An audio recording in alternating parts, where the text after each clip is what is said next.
నిరుద్యోగ యువతపై ఫోకస్ చేసింది తెలంగాణ ప్రభుత్వం. వారం రోజుల్లో ప్రతి అసెంబ్లీ నియోజకవర్గ కేంద్రంలో అంబేద్కర్ నాలెడ్జ్ సెంటర్లు ప్రారంభించబోతున్నారు.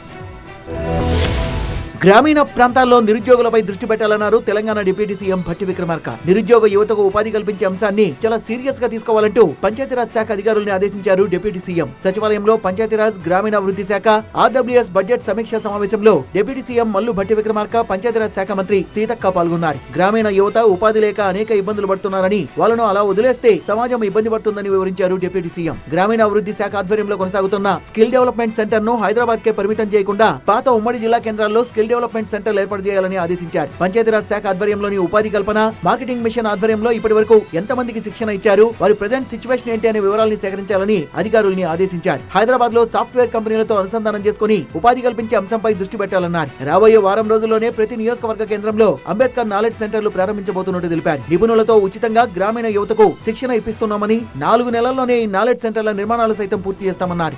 10 ఏళ్లలో మిషన్ భగీరథ పేరిట 25,000 కోట్లు ఖర్చు చేయడంపై అధికారుల్ని ఆరాధీశారు డిప్యూటీ సీఎం.